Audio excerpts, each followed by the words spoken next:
Anda kembali di Metro Siang dan kita masuk dalam segmen Kilas Siang, pemirsa. Ada beberapa informasi khas Kilas Siang. Yang pertama, Presiden Prabowo Subianto bertemu dengan Raja Belanda Willem-Alexander dan Ratu Maxima di Istana Huistenbosch, Den Haag, Belanda pada hari Jumat waktu setempat.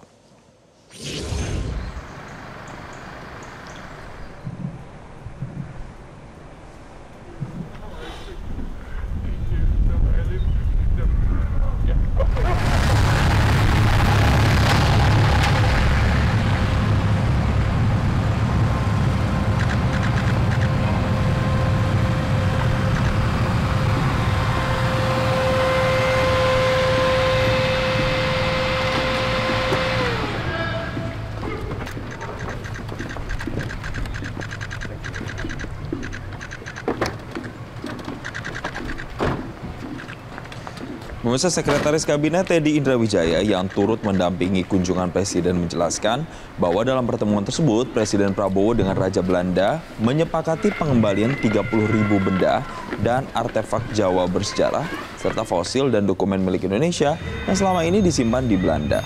Seskap Teddy menyebut kesepakatan ini akan segera ditindaklanjuti Menteri Kebudayaan Fadlizon agar benda-benda bersejarah tersebut bisa dipulangkan ke tanah air. Menurutnya proses pengembalian itu akan berlangsung cepat lantaran telah disepakati Raja Belanda.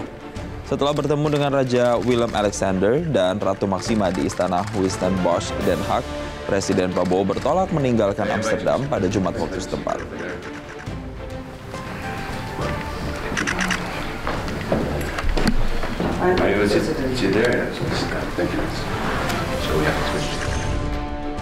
Ya, pemirsa, kita tahu bahwa hubungan historikal antara Indonesia dan Belanda juga kita tahu banyak sekali hal yang bisa kemudian dipelajari oleh masyarakat. Semoga dengan adanya wacana pengembalian artefak tersebut, pemirsa, dan juga sejumlah situs ini bisa kemudian membuat khazanah pengetahuan masyarakat Indonesia nantinya semakin tahu tentang sejarah Indonesia. Dan kita ke informasi Kilas yang lain, di mana ada umat Hindu Yayasan Sri Sanantana Dharma Alayim menggelar ritual keagamaan di kuil Hindu Murugan Temple di Jakarta Barat. Ritual yang berlangsung selama 9 hari tersebut dimaksudkan untuk merayakan kemenangan Dewi Surga atas roh jahat Mahisasura. Sejumlah masyarakat India di Indonesia yang beragama Hindu mengikuti ritual keagamaan Navaratri di Murugan Temple, kawasan Pegadungan, Kalideres, Jakarta Barat. Ritual Navaratri merupakan satu dari 3 ritual keagamaan umat Hindu, yakni Kalasa Stapnam, Navaratri, dan Vijayadasa. 3 ritual keagamaan ini digelar selama 9 hari dan biasanya dilaksanakan bulan September sampai dengan Oktober pasca musim panas berakhir dan berganti ke musim hujan. Ketiga ritual ini juga dilakukan sebagai bentuk umat Hindu meminta berkat kepada 3 Dewi Suci, yakni Dewi Druga, Dewi Laksmi, dan Dewi Saraswati agar diberikan kehidupan yang lebih baik.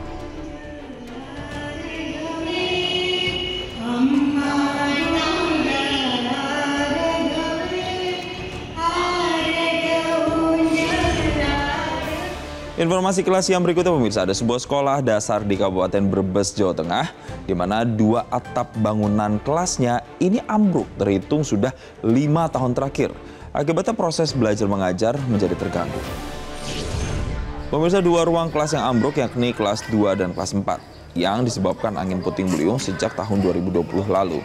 Akibat ambruknya atap tersebut, maka kegiatan belajar mengajar harus menggunakan ruang darurat.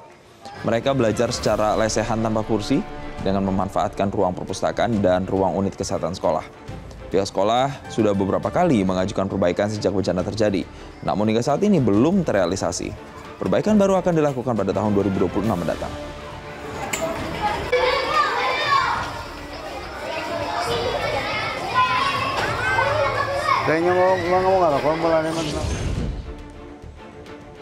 Lama ya, padahal sudah diajukan oleh pihak sekolah. Semoga ini kembali menjadi wake up call untuk Dinas Pendidikan setempat atau mungkin pemerintah daerah setempat untuk lebih memperhatikan nasib anak-anak yang belajar di sana. Dan pemirsa, informasi dalam Kilas berikutnya adalah yakni terkait dengan penampilan duo legenda Air Supply yang kembali menghibur penggemar setianya di Jakarta. Para penonton juga terhipnotis oleh nostalgia lagu-lagu cinta yang legendaris. Pemirsa, sejak pukul 7 malam, arena tenis indoor Senayan bergemuruh oleh sorakan penonton. Ribuan penggemar hadir untuk menyaksikan penampilan Graham Russell dan Russell Hitchcock yang masih prima membawakan deretan hits mereka seperti All Out of Love, Making Love Out of Nothing at All, dan Goodbye. Konser kali ini juga sekaligus merayakan perjalanan 50 tahun perjalanan Air Supply. Lewat penampilan sepanjang hampir 2 jam, Air Supply membuktikan bahwa musik tak pernah punya batas usia.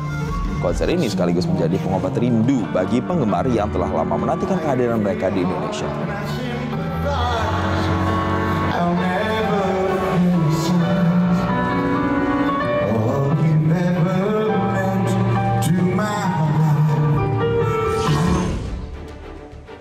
Dan ternyata pemirsa, dalam konser kemarin juga banyak generasi-generasi sekarang yang masih tahu ternyata lagu legendaris dari Air Supply. Semoga ini bisa jadi contoh juga bahwa Indonesia itu juga bisa meningkat ekosistem atau dunia industri konsernya. Dan ini menjadi perhatian khusus tentunya dari pemerintah untuk kemudian bisa menggeliatkan industri hiburan termasuk juga pagelaran konser-konser seperti ini di Indonesia.